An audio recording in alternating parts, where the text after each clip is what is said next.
आपका मेरे इस चैनल पर स्वागत है। यदि आपको वीडियो पसंद आता है तो लाइक कीजिए। आगे बढ़ते हैं और साइंस का सीरीज मैंने स्टार्ट किया है। पहला जो चैप्टर लिया वो है गति। तो गति से जो भी इम्पोर्टेंट क्वेश्चन है उसके बारे में जानते हैं और इम्पोर्टेंट एमसीक्यू करते हैं। ये सभी रेलवे, एसएससी और किसी भी गवर्नमेंट एग्जाम के लिए बहुत ही इम्पोर्टेंट क्वेश्चन है। पहला क्वेश्चन है आवर्ती गति का उदाहरण है। तो आवर्ती गति पहले आपको जानना पड़ेगा कि आवर्ती गति होता क्या है। जब कोई वस्तु निश्चित समय अंतराल में अपनी गति को बार बार दोहराए, आवर्ती गति कहलाता है। जब भी कोई वस्तु निश्चित समय अंतराल में अपनी गति को बार बार दोहराए, जैसे मान लीजिए यहाँ पे आप हैं, यहाँ से आप यहाँ पर गए, ए पर हैं और आपको बी पर जाना है। यहाँ से मान लीजिए यहाँ पर गए और यहाँ पर मान लीजिए 2 सेकंड में गए। उसके बाद फिर यहाँ से आप आ गए 2 ही सेकंड में, फिर यहाँ से आप गए 2 सेकंड में, फिर बी से ए पे गए 2 सेकंड में, फिर ए से बी पर गए 2 सेकंड में। तो यदि आप निश्चित समय में सेम दूरी को बार बार दोहराते हैं तो उसे बोलते हैं आवर्ती गति। तो देखिए रेलगाड़ी की गति, रेलगाड़ी क्या फिक्स टाइम पे बार बार जाता है, कभी उसको लेट नहीं होता है, देर से भी तो जाता है। नहीं है कि 2 घंटा में यहाँ से मान लीजिए रांची जाना है तो 2 ही घंटा में नहीं चला जाएगा, तो ये तो नहीं हो सकता। दूसरा झूले की गति, तो झूले की गति में भी आप नहीं बोल सकते हैं कि हमेशा जो है वो सेम टाइम पे जाता है। जैसे झूला यहाँ पर है, अगर आपको जोर से धकेला जाए तो आप इधर जल्दी पहुँच सकते हैं। धीरे से यदि आपको कोई धकेलता नहीं है तो आप धीरे से कम दूरी भी जाएंगे और देर से भी जाएंगे। फिर तीसरा है पृथ्वी की गति। तो देखिए पृथ्वी क्या करता है, मान लीजिए ये सन है, मान लीजिए ये सन है, अब सूरज है, अब इसका जो है वो पृथ्वी गति कर रहा है। तो देखिए गति जो है पृथ्वी हमेशा लगातार एक ही टाइम पे करते रहता है, लगातार एक ही टाइम पे करते रहता है, जिसके चलते लीप वर्ष होता है।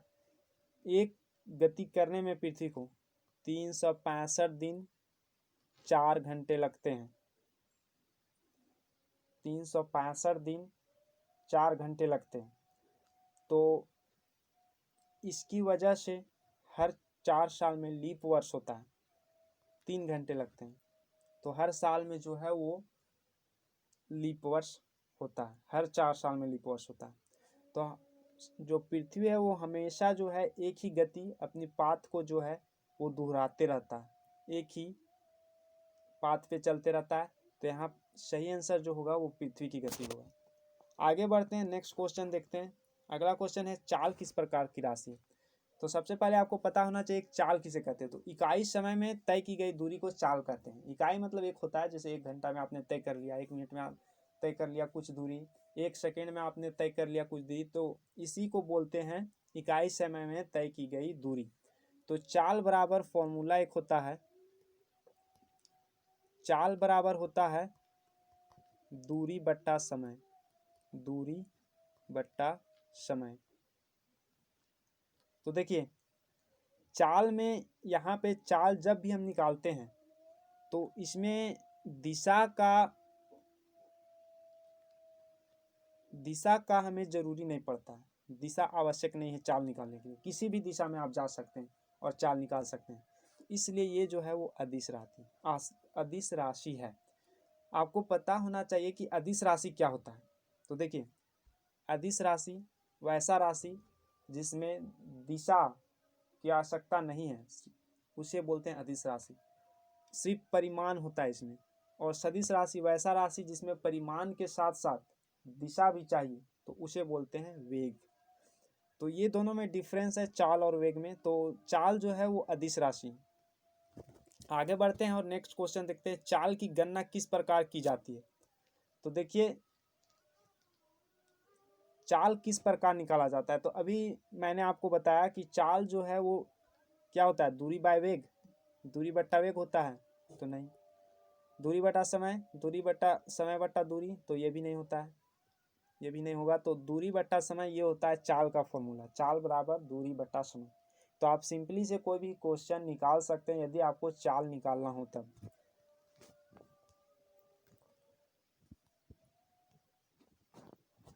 आगे बढ़ते हैं और देखते हैं नेक्स्ट क्वेश्चन। अगला क्वेश्चन है वेग किस प्रकार की राशि है।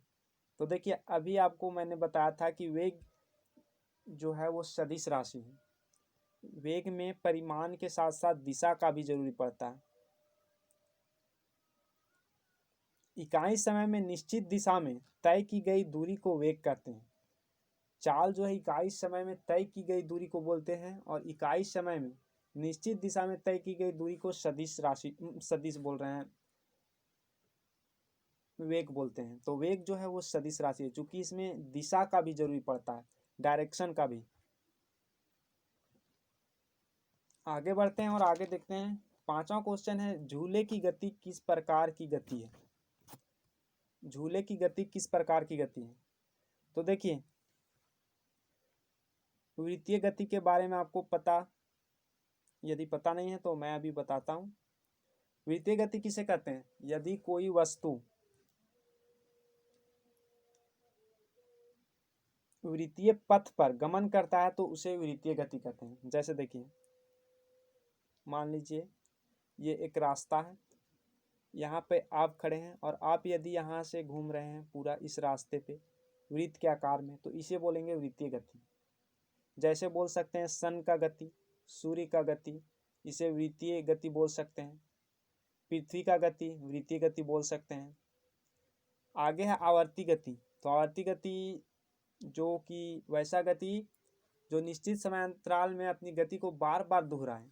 जैसे बताया था पृथ्वी का गति जो कि हमेशा सूर्य का चक्कर लगाते रहता है। रैखिक गति जो सरल रेखा में गति करता है, जैसे ट्रेन का गति बोल सकते हैं, बस का गति बोल सकते हैं। दोलनी गति, तो देखिए इसका जो आंसर है वो है दोलनी गति।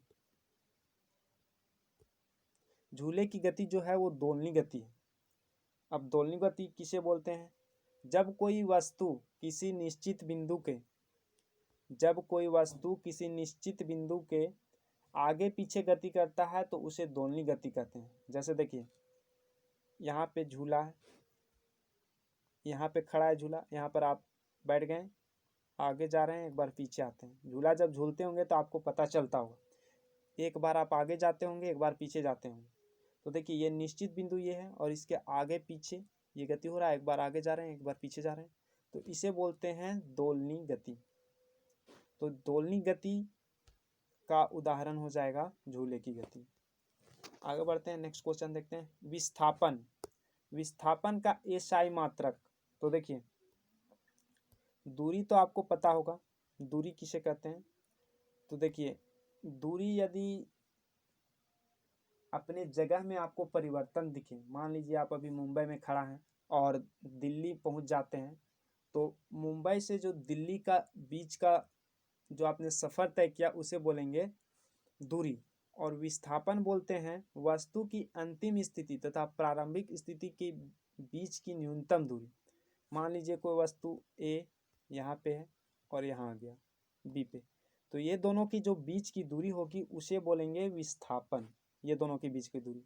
लेकिन देखिए एक होता है दूरी जैसे यहाँ पर आपने गया, आप ए पर हैं, ए से मान लीजिए आप बी पर गए और बी से फिर यहाँ आ गए, मान लीजिए 4 किलोमीटर है, तो ए से बी का दूरी 4 किलोमीटर, फिर बी से ए आ गए 4 किलोमीटर, तो 8 किलोमीटर हो गया। लेकिन देखिए विस्थापन में ऐसा नहीं होता है। यदि आप ए से बी पर गए 4 किलोमीटर तय किया और फिर बी से ए पर आ गए फिर 4 किलोमीटर तय किया, लेकिन देखिए आप ने तो 8 किलोमीटर दूरी तय किया, लेकिन आपका जो प्रारंभिक बिंदु है वो ए है और आप फिर ए ही में आ गए, तो यदि आप जिस बिंदु पर हैं अगर वही बिंदु पर आ गए तो यहाँ पे आपका विस्थापन शून्य होगा। तो विस्थापन जो है वो शून्य होता है और हमेशा इसको मीटर में मापा जाता है। तो विस्थापन का ऐसा ही मात्रक मीटर होगा। आगे बढ़ते हैं और देखते हैं विस्थापन किस प्रकार की का राशि है।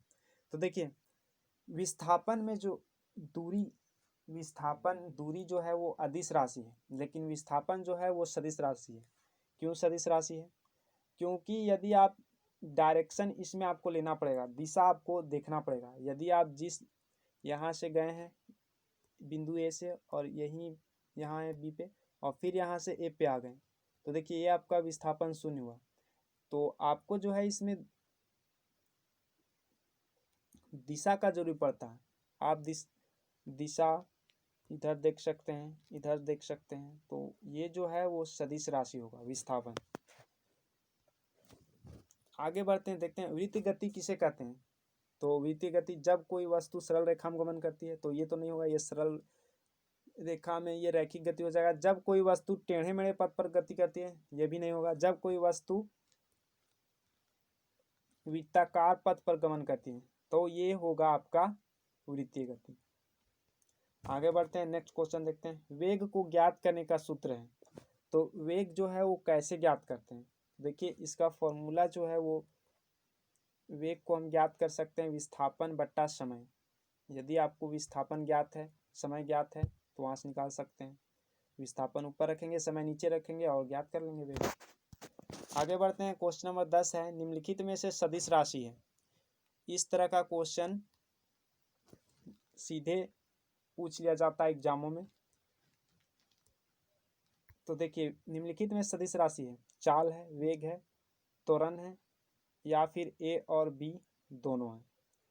तो इसमें चाल अदिश राशि है, वेग और त्वरण ये दोनों जो है वो सदिश राशि है। तो इसमें ऑप्शन में थोड़ा सा फॉल्ट है, गलती है, बी और सी ये दोनों जो है वो सदिश राशि होगा, ए और बी नहीं। आगे बढ़ते हैं और आगे देखते हैं, v बराबर यू प्लस ए टी, ये समीकरण तो आपने देखा होगा। तो इस समीकरण में u किसको संकेत करता है, u किस राशि को दर्शाता है। तो देखिए त्वरण को, तो त्वरण ये नहीं होगा, समय सेकेंड, त्वरण को a से दर्शाया जाता है। अंतिम वेग जो है वो v से दिखाया जाता है, u से प्रारंभिक वेग को दिखाया जाता है। तो ये रहा आज का क्वेश्चन। आपको कैसा लगा, यदि अच्छा लगा तो चैनल को लाइक कीजिएगा। धन्यवाद।